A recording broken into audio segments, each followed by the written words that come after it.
গণঅভ্যুত্থানের আমরা যারা অন্যান্য অংশীদার রয়েছে আমাদের সবার সাথে এক ধরনের বৈষম্য করছে সরকার। হাসিনার আমলে নুরুল হক নূর 22 বার হামলার শিকার হয়েছে। আমাদের উপর যে হামলা হয়েছে তারা বলেছেন যে এটা নাকি মব। এখন মব কে করেছে? সেনাবাহিনী নাকি আমরা আমাদের কার্যালয়ের সামনে যেখানে প্রেস ব্রিফিং শুরু করেছি, আমরা বক্তব্য দেওয়া শুরু করেছি।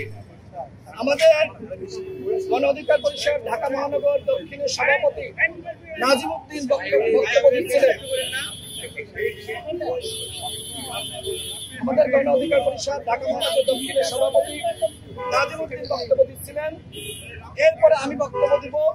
নুরুল হক নূর বক্তব্য দেওয়ার মাধ্যমে আমাদের বিক্ষোভ কর্মসূচি এবং সাংবাদিক সম্মেলন সেটা আমরা শেষ করব। আমরা যখন প্রেস ব্রিফিং করছি তখন সেনাবাহিনীর কতিপয় সদস্যরা আমাদের উপরে হামলা করলো। এখন এই হামলার ঘটনাকে সেনাবাহিনী বলছে মব। এইটা কোনোভাবে মব হতে পারে না। আর যদি মব হয়েও থাকে সেই মব সৃষ্টি করেছে সেনাবাহিনীর কতিপয় সদস্য। আমরা সেনাবাহিনীর পক্ষ থেকে যে বিবৃতি দেওয়া হয়েছে আমরা সেটাকে প্রত্যাখ্যান করছি এবং আমাদের দলীয় কার্যালয়ের সামনে কোনোভাবে আমরা নিজেরা মত তৈরি করে একটা ঝামেলা তৈরি করব সেইটা হতে পারে না। দ্বিতীয়ত, আমাদের কার্যালয় ভাঙচুর করা হয়েছে। বাথরুমে ঢুকে সেখান থেকে আমাদের নেতাকর্মীদেরকে বের করে রক্তাক্ত করা হয়েছে। এইটাকে যদি মব বলেন তাহলে এই মব সৃষ্টি করেছে সেনাবাহিনী।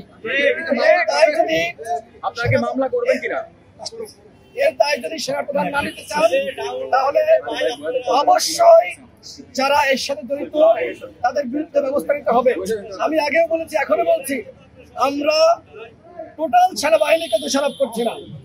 সেনাবাহিনী গণঅভ্যুত্থানের পক্ষের শক্তি আমাদের সাথে ছিল, কিন্তু এই ঘটনার সাথে যারা জড়িত আমাদের উপর যারা হামলা করেছে তারা গণঅভ্যুত্থানের পক্ষের শক্তি নয়, বরং তাদের কেউ বলেছে জুলাই ভরে দেওয়া হবে। সুতরাং সেনাবাহিনীর মধ্যে যে সকল আওয়ামী দোষররা রয়েছে তাদেরকে চিহ্নিত করে তাদের আইনের আওতায় আনা, শাস্তি প্রদান করা সেনা প্রধানের দায়িত্ব, সরকারের দায়িত্ব। এরা ছাত্রলীগ যুবলীগের ক্যাডারের থেকে ভয়ঙ্কর। সুতরাং এই দেশপ্রেমিক এবং স্বাধীনতা সার্বভৌমত্বের প্রতীক সেনাবাহিনী নামক প্রতিষ্ঠানে তারা চাকরি করতে পারে না। তাদেরকে অবশ্যই গ্রেফতার করতে হবে এবং উপযুক্ত শাস্তি নিশ্চিত করতে হবে।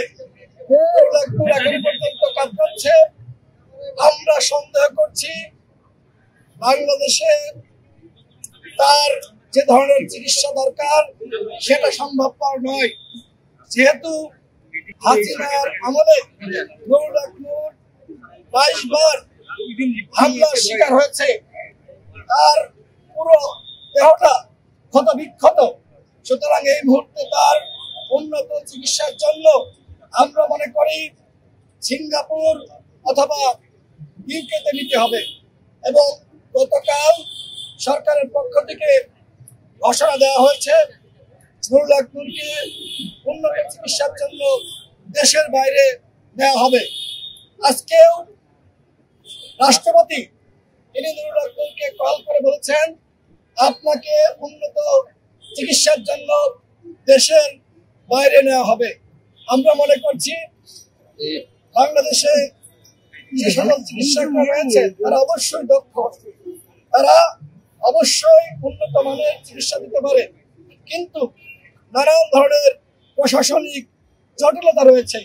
আমরা সন্দেহ করছি এইখানে চিকিৎসা হলে নুরুল হক নূরের নিরাপত্তা বিঘ্নিত হতে পারে এবং তার জীবনের ক্ষেত্রে এক ধরনের ঝুঁকি নেমে আসতে পারে।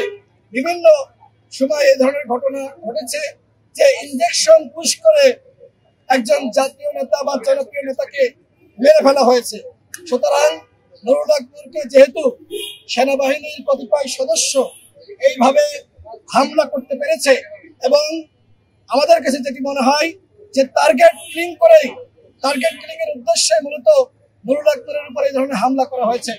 আমরা সরকারের কাছে আহ্বান জানিয়েছি একটি তদন্ত কমিটি গঠন করেন, কিন্তু সরকার বলেছে বিচার বিভাগীয় তদন্ত কমিটি তারা গঠন করবে। আসলেই তারা সেটি করবে কিনা সেটি নিয়ে আমাদের কাছে সন্দেহ রয়েছে। দেখেন যে আমরা 2018 সালের সংস্কার আন্দোলনের নেতৃত্ব দিয়েছি এবং এই জুলাই গণঅভ্যুত্থানে আমাদের ভূমিকা আপনারা সকলে জানেন। আজকে সরকার 3টি দলকে নিয়ে বৈঠক আহ্বান করেছে, এইটা আমাদের সাথে বৈষম্য। গণঅভ্যুত্থানের আমরা যারা অন্যান্য অংশীদার রয়েছি আমাদের সবার সাথে এক ধরনের বৈষম্য করছে সরকার। সুতরাং সরকারের উপরে আমরা পুরোপুরি আস্থা রাখতে পারছি না।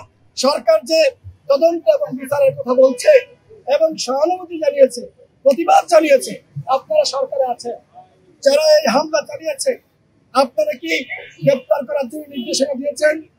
আমার জানা মতে এখনো পর্যন্ত গ্রেপ্তার করার নির্দেশনা দেওয়া হয়নি।